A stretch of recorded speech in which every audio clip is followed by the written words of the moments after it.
Hi people, it's Archivist here, hope you're doing well, and today we're going to be taking a quick look at warped kart races. Ever since I could remember, I wanted to be a gangster.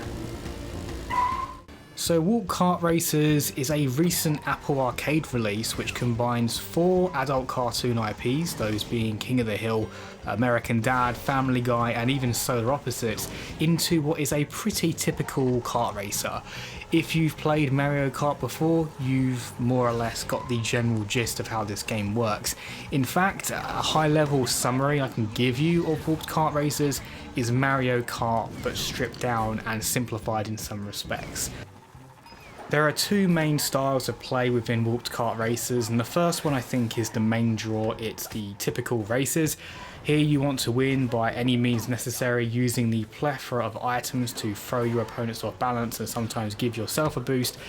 You can mostly create parallels between the items in this game and the items you'll find in your typical Mario Kart. They just have a slightly different aesthetic. So the green shell for Mario Kart is here represented by a drunken clam. Red shells would be the Sheldon. The bananas would be the golden turd. So there isn't a huge amount of originality. This would also extend to the drifting system once more. If you know how it works in Mario Kart, you know how it works here. You do a little hop, you go into a drift, and the longer you can hold on to that drift, the greater the boost will be when you finally release it. And there are 3 tiers of this, starting with green, which is the smallest drift, orange is a medium, and then purple, which is your significant boost. And I did like the fact that the boosts you get from drifting really are quite strong, so it creates a large separation between players who will use it versus those who don't, so a little bit of a higher skill ceiling there. So the second style of play would be the battle mode. This will take place in arenas, and the objective here is to hit as many opponents as you can, and the one with the most hits will win. Towards the end of a match you might get a frenzy, which will then lead to double points, which does create this nice tension towards the end of the match. I will say personally I preferred the typical kart racing mode, but it's nice to have this. If you are a kart racing fan, it might be something you expect, and it's good that they included it here. Furthermore, there's a decent number of tracks, both in terms of arenas for the battle mode and for the typical racing mode. More than I thought, but also I would have liked perhaps slightly more variety. There are a lot of suburban style tracks from the different IPs, and you know, when you get something more unique like Space or Stewie's Time Machine, that's fantastic, but I'd like to see more of that and like less of the suburbs. Of course, we might see more in the future, but you know, this is what we have right now. In terms of controlling the game, the on-screen touch controls are fairly well spaced out. They're quite generous in terms of room for error, and when I'm playing on my iPhone it is quite practical. However, my preferred way to play, and this is where I recorded my footage from, is without doubt using an iPad with a controller connected. So I had my iPad on a stand and I'm using a DualSense controller through Bluetooth, and the game feels a lot more responsive. I'm more confident when I'm controlling the karts, and I feel like I do a lot better when I play as well.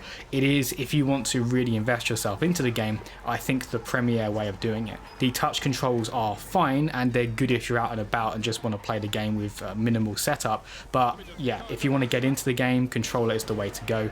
And also it's a nice touch, I think, that when you connect the DualSense controller, it properly displays the right button prompts like circle, X, triangle whenever necessary. And also it's not just the controller for in-game, it also is entirely possible to fully navigate the menus using the controller as well, which sometimes you don't see. Sometimes you have to navigate the actual menus with touch interface, but here you can do the whole thing with the controller, which is very nice as well. In terms of the 2 gameplay styles I described, racing and battle, you can either just stay in single player mode, or if you want to take it further you can go online. In single player you can focus on this to unlock the various characters. It's very respectful of your time, it doesn't take very long to unlock the characters. In fact, I think if you were really focused you could probably unlock them all in a day.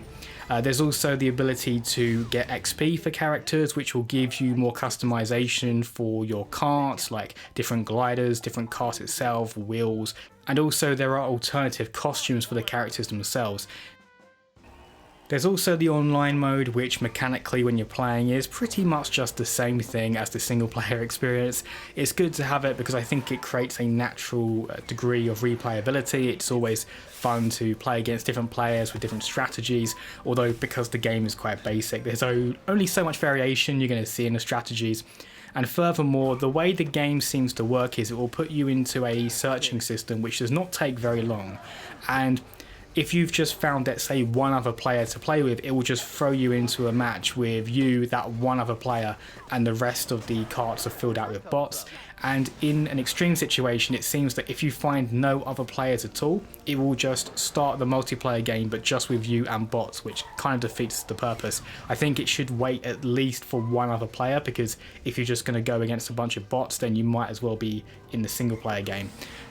So in terms of my closing thoughts on the game, I have to say I was surprised at how satisfying the game felt. The drifting, while not anything special or innovative, did feel really good, and it's nice to be able to chain multiple boosts together, and the tracks are designed in such a way to where you can be boosting most of the time, quite frankly. Even if you're boosting to the side, down a straightaway, it can generally be done.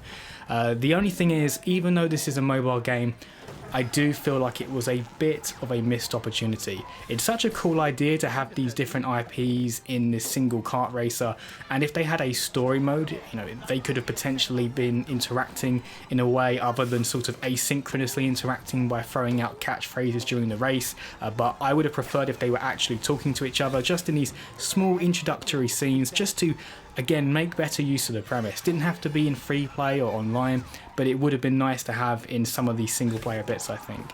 Furthermore, I think some of the tracks could have been a bit more dynamic. They do play it safe. Maybe that was because they didn't want them to be too ambitious because they're on mobile, but it's just, if you compare these tracks to things like Mario Kart 8 Deluxe or Crash Team Racing, which they are full console experiences, but I'll make the comparison nonetheless, they do feel a little bit safe. So it's a solid title, but I think maybe more could have been done with it. As always, people, thanks very much for watching, and see you next time.